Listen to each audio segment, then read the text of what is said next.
এই গাছটির নাম হচ্ছে হাতি ফল গাছ, যেটা বাংলাদেশে একমাত্র ভাওয়াল রাজবাড়িতেই আছে। বাংলাদেশের কোথাও আর এই গাছ নেই।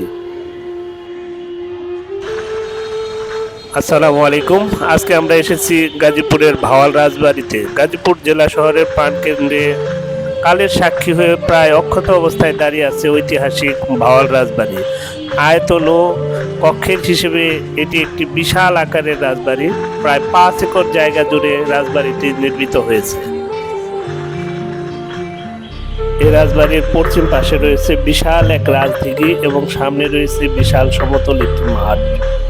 ঐতিহ্যবাহী ভাওয়াল রাজবাড়ির সঙ্গে জড়িয়ে আছে ভাওয়াল রাজা সন্ন্যাসী মেজকুমার রমেন্দ্র নারায়ণ রায় চৌধুরীর মৃত্যুর 12 বছরের পুনর আবির্ভাবের শ্বাসরুদ্ধকর ইতিহাস, এবং সেই ইতিহাসের কিছু অংশ রাজবাড়িতে ঢোকার মুহূর্তেই দেখতে পাবেন।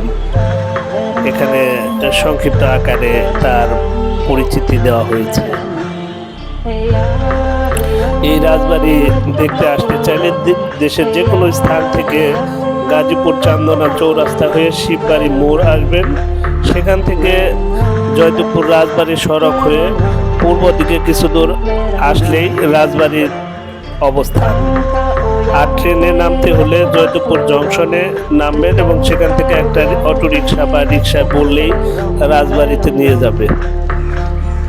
বিভিন্ন সূত্র থেকে পাওয়া তথ্য অনুযায়ী এই রাজবাড়িতে 365টা কক্ষ রয়েছে এবং এই রাজবাড়ির বিভিন্ন অংশ বিভিন্ন নামে নামকরণ, যেমন বড় দালান, পুরান বাড়ি, নাট মন্দির, হাওয়া মহল, পদ্মনাভ এবং রাজবিলাস।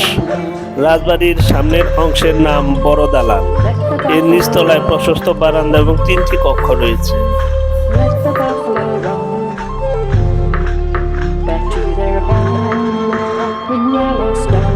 ভাওয়াল রাজবাড়িতে একটি খুব অবাক করার বিষয় হলো, এই রাজবাড়িতে হাতি ফল নামে যেই গাছটি দেখতে পাচ্ছেন, এই গাছটি সেই সময়কার হাতি অসুস্থ হলে এই গাছের ফল খাওয়ানো হতো। এবং আমার জানা মতে যতটুকু জানতে তথ্য পেয়েছি তাতে বাংলাদেশে এই গাছ আর কোথাও নেই, যেটা এই ভাওয়াল রাজবাড়িতেই আছে দেখতে পাচ্ছেন। এবং এর ফুলগুলো অনেক সুন্দর এবং অনেক সুঘ্রাণ। এই ফুলে অনেক সুন্দর একটি গাছ, যে গাছের ফল দিয়ে হাতির বিভিন্ন রকম চিকিৎসা হতো সেই সময়কার সময়ে। আসলে অনেক সুন্দর। চাইলে দেখতে আসতে পারেন এই সুন্দর গাছটি এবং এই ভাওয়াল রাজবাড়ি।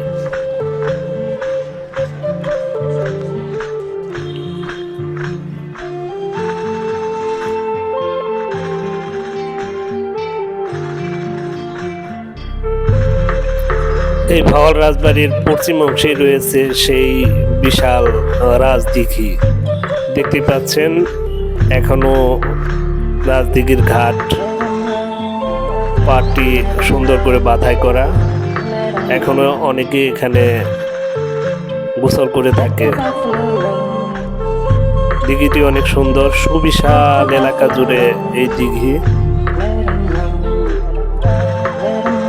এই ঘাটে রাজবাড়ি আসলে সবাই এই ঘাটের কাছে একটু বেড়াতে আসে। সবসময় এখানে সুন্দর বাতাস বয়ে চলে এবং দেখতেও অনেক সুন্দর এই দিঘির পাড়টি। দেখতে পাচ্ছেন একদম স্বচ্ছ পানি, দেখতে আসলে অনেক সুন্দর লাগছে। বিকেলবেলা মন চাইলে আসতে পারেন এই রাজদিঘির পাড়ে। বড় দালানের পিছনেই উত্তর পাশে রয়েছে সুবিশাল খালি অংশ নিয়ে বেষ্টিত নাট মন্দির। এই নাট মন্দিরের পূর্ব এবং পশ্চিম পাশে রয়েছে বারান্দাযুক্ত খুব সুন্দর আবাসস্থল। জায়গাটি অনেক সুন্দর, কারুকার্য খচিত এবং বিভিন্ন নকশায় সজ্জিত মন্দিরটি। ভাওয়াল রাজবাড়ির প্রতিটি অংশই গাজীপুরের বিভিন্ন প্রশাসনিক কাজে ব্যবহৃত হয়ে থাকে। সেই হিসেবে একদম উত্তর পাশের এই অংশটিও সরকারের বিভিন্ন প্রশাসনিক কাজে ব্যবহৃত হচ্ছে। ভাওয়াল রাজবাড়ির দরজা, জানলা এবং অধিকাংশ সিঁড়ি, বারান্দা, বেষ্টনীগুলোই শাল কাঠের তৈরি এবং প্রতিটি অংশই যে অনেক মজবুত তার ভিত্তিগুলো দেখেই বোঝা যাচ্ছে। ওই সময়কার দরজা জানলাগুলো এখনো খুব সুন্দর রয়েছে এবং সেগুলোই এখনো ব্যবহৃত হচ্ছে।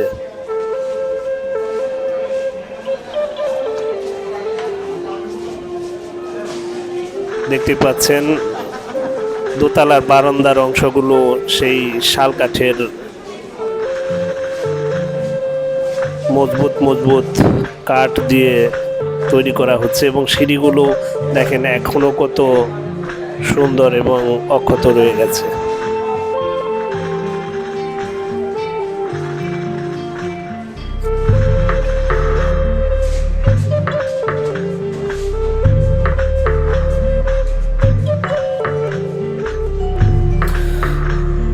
ভাওয়াল রাজবাড়ির সামনে ঠিক দক্ষিণ অংশে এই খোলা মাঠ, যেটি গাজীপুরের জয়দেবপুরের আশেপাশে লোকজন এখনো খেলাধুলা, শরীরচর্চা এবং বিকেলে হাঁটার জন্য এই মাঠ ব্যবহার করে থাকে।